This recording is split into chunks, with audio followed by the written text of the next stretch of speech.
We're going to introduce our first poet of the evening, Daniel Mueller, a junior film studies minor, received in his proudest poetry award to date, first place in the 8th grade division of the 2010 Texas Renaissance Festival Poetry Contest. He hopes to continue his success streak with this opportunity to mature as a poet. Put your hands together for Daniel.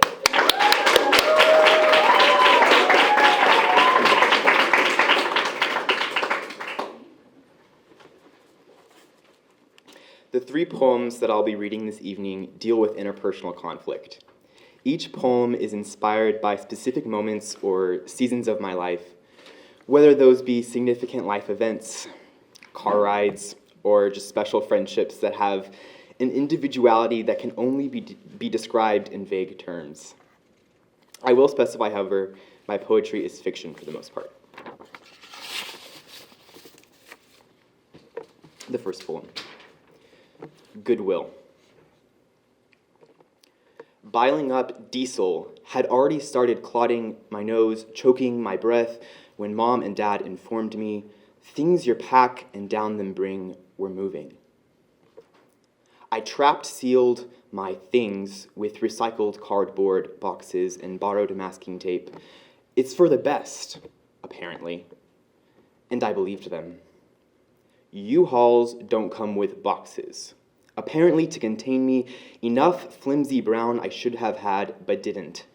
Not enough for all of me, not enough masking to seal fat boxes with droopy clotted coffee and bile stains, so I chucked those bulging things into Mom's freshly bought black Glad Force Flex trash bags, but too much I was even still, and so I sharpied one more box, Goodwill.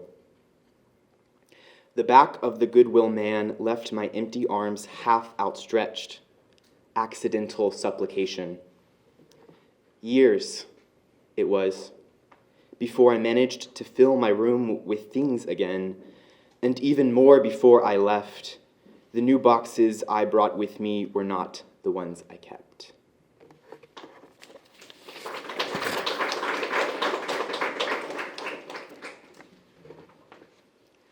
After it rained. Father, an elder, covered in soot, swung by to drive me for post-church Sunday lunch out. He bird-caged his parrot son in the stiff leather back seat.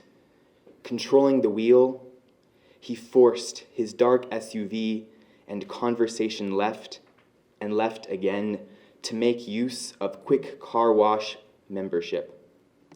$1 in 5 minutes is all, he added to his "don't be homosexual as if I had a choice" monologue of disappointment.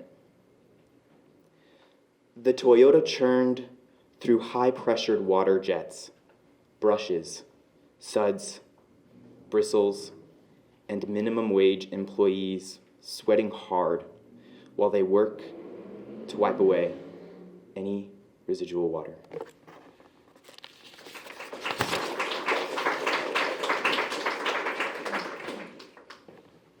Queen Dollar.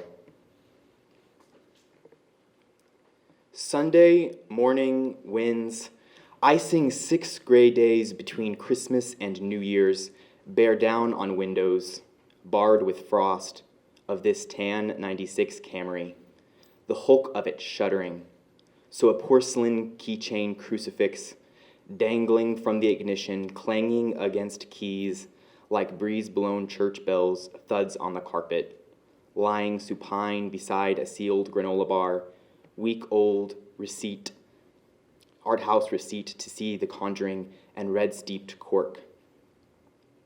But this machine still sputters on each side of a faded yellow speed hump in the vacant lot of King Dollar, its windshield wipers hacking, squealing, and tugging at the opaque frost, dragging just over an orange ladybug, caught in the wiper's triangle of lack, wrestles to free its tiny stick legs, trembling, terrified, maybe of the heater grumbling, the loose pane rattling, or my tired eyes leering through the lingering glassy opacity, slowly relenting.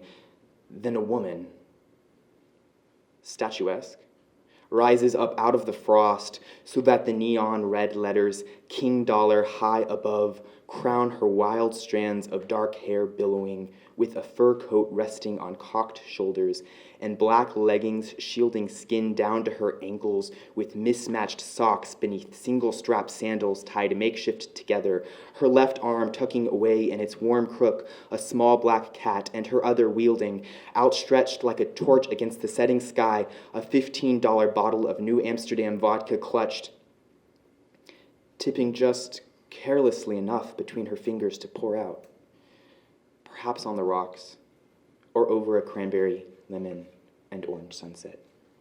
Thank you.